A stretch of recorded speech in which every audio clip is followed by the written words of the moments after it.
Hello guys, তো আমি আজকে নতুন একটা রান্নার রেসিপি নিয়ে চলে আসলাম তোমাদের কাছে। এখানে দেখতে পাচ্ছ একাটি কলমি শাক কিন্তু আমি ভালোভাবে বেছে ধুয়ে নিয়েছি। আর এখানে উচ্ছে আলু আর কাঁচা লঙ্কা আছে দুটো। তো আজকে উচ্ছে আলু দিয়ে চচ্চড়ি করব। এই শাকটা সবাই তো শাক ভাজা খায়, কোনো দিন কলমি শাক আলু দিয়ে উচ্ছে দিয়ে চচ্চড়ি কেউ খেয়েছো কেউ খাওনি, আমি সঠিক জানি না, তাও তোমাদের কাছে আমি শেয়ার করতে চলে আসলাম। তো এটা একদম নিরামিষের মতন, মানে নিরামিষের মধ্যে পড়ে এই শাকটা। তো আমি কোনো পেঁয়াজ রসুন অ্যালাউ করিনি। তোমরা মানে রান্নাটা দেখলেই বুঝতে পারবে আমি কি কি অ্যালাউ করেছি। তো আমি যেগুলো উচ্ছে আলুগুলো কাটা ছিল সেইগুলো আমি ভালোভাবে উচ্ছে আলু একসাথে ভালোভাবে ভেজে নেব। তার মধ্যে আমি সামান্য মতন লবণ দিয়েছি আর হলুদ গুঁড়ো দিয়েছি, দিয়ে এবার আমি উচ্ছেগুলো ভালোভাবে মিক্স করে একটু ঢাকা দিয়ে দেবো। তোমরা বাড়িতে ট্রাই করবে, এই উচ্ছে আলুর কলমি শাকের চচ্চড়ি হেভি লাগে খেতে। তোমরা যদি না খাও তাহলে স্বাদটা বুঝবে না। তো যাই হোক, আমি উচ্ছেগুলো একটু নাড়িয়ে আমি ঢাকাও দিয়ে দিয়েছি, কারণ সিদ্ধটা হয়ে যাবে। তো দেখতে পাচ্ছ এখানে কিন্তু ভালোভাবে সেদ্ধ হয়ে গেছে আলু উচ্ছেগুলো। এবার আমি ভালোভাবে নেড়ে চেড়ে একটু ভেজে নেব। তো বেশি ভাজবো না, আমি হালকা মতন ভেজে নেব।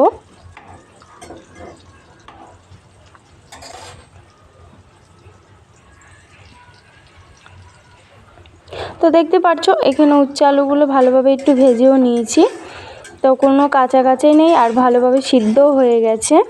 এবার আমি উচ্ছে আলুগুলো নামিয়ে নেব।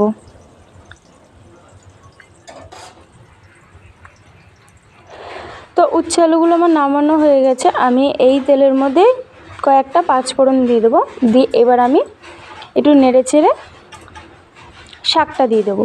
আমার কিন্তু শাকের মধ্যে কাঁচা লঙ্কাও আমি দিয়ে দিয়েছি সাথে। তো আমি শাকটা দিয়ে দেবো।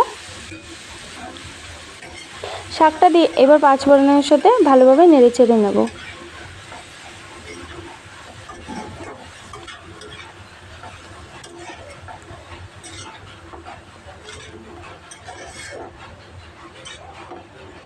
তো আমি কোনো শাকে কিন্তু জল অ্যালাউ করব না, সবাই জল অ্যালাউ করে দেখি সিদ্ধ হওয়ার জন্য।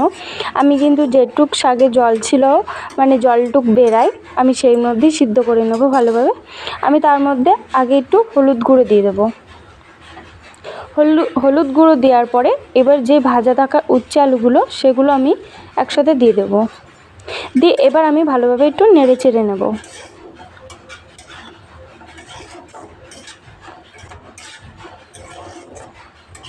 তো দেখতে পাচ্ছ কলমি শাকগুলো কিন্তু গলে মানে একদম গোলের মতন যার মুখে আছে। তো চলো এবার আমি এটা সামান্যভাবে নেড়ে চেড়ে একটু ঢাকা দিয়ে দেবো, তাহলে কলমি শাকটাও সিদ্ধ হয়ে যাবে। আর তার আমি বলে দিচ্ছি যে আমার চ্যানেলে যারা নতুন আছো তাদেরকে অনেক অনেক ধন্যবাদ আমার পাশে থাকার জন্য। আর যারা আমার পুরনো বন্ধুরা আছো তাদেরকেও অনেক অনেক ধন্যবাদ আমার পাশে থাকার জন্য। আর আমার চ্যানেলে যারা নতুন জয়েন্ট করেছো চ্যানেলটি মানে দেখে যাও ভিডিওগুলো, চ্যানেলটি সাবস্ক্রাইব করনি, অবশ্যই চ্যানেলটি সাবস্ক্রাইব করে আমার পাশে থেকো। তো আমি ঢাকনাটা খুলে আমি সামান্য মতো লবণ দিয়ে দিয়েছি। লবণটা কেন কমই দেবে, পরে যদি আবার লাগে তো দিতে পারো, কোনো অসুবিধা নেই। আর তোমরা যদি চিনি খাও অবশ্যই এটার মধ্যে দু একটা দানা মতন চিনি দেবে। তো আমি চিনি দিইনি, আমরা চিনি খাই না শাকের মধ্যে, আমরা শাকের মধ্যে খাই, কোনো শাকের মধ্যে খাই, কিন্তু এটার মধ্যে দেবো না। তো যাই হোক, দেখতে পাচ্ছ এখানে কিন্তু কলমি শাক আর আলুগুলো কিন্তু ভালোভাবে সিদ্ধ হয়ে গেছে। দিয়ে এবার আমি এইখানে একটু ভালোভাবে ভেজে নেব। তো আমার এখানে কিন্তু ঝাল লবণ সবই ঠিক ছিল, আমার আর কিছুই লাগেনি। তো দেখতেই পাচ্ছ কলমি শাকটা কিন্তু ভালোভাবে ভেজে নিয়েছি। কিন্তু তোমরা মিস করে যেও না, বাড়িতে ট্রাই করবে কলমি শাক আলু দিয়ে চচ্চড়ি, হেভি লাগে খেতে। আবার ডালের সাথে খেলে আরও ভালো লাগে, একটা নিরামিষের মধ্যেই পড়ে। তোমরা যখন নিরামিষ খাও, সে একদিন হলেও নিরামিষ খাও, শনি মঙ্গলবারে হলেও নিরামিষ খাও। তো সেদিনকে রান্নার কিছু না পেলে অবশ্যই বাজারের থেকে কলমি শাক উচ্ছে নিয়ে আসবে। আর আলু তো আমাদের ঘরেই থাকে, তখন বাড়িতে ট্রাই করবে এটা কতটা টেস্টি খেতে। তো যাই হোক, আমি খুন্তির সাহায্য দিয়ে এভাবে একটু তোমার ঘেটে নেব। তো দেখতেই পাচ্ছ আমি কম সময় দিয়ে কম জিনিস দিয়ে আমি একটা রান্নার রেসিপি দেখিয়ে দিলাম তোমাদের কাছে। এটা দিয়ে এক থালা ভাত খাওয়া যাবে বন্ধুরা। তো চলো এবার আমি নামিয়ে নিই। তো আজকে দেখতেই পারছো, আজকে কলমি শাক আলু দিয়ে চচ্চড়ি। আজকে আমার এই রান্না ছোটোখাটো তোমাদের কাছে শেয়ার করলাম। আবার অন্যদিন নেক্সট ব্লগ নিয়ে আসবো। আজকে এই পর্যন্ত, টাটা গাইস, সবাই ভালো থেকো, সুস্থ থেকো।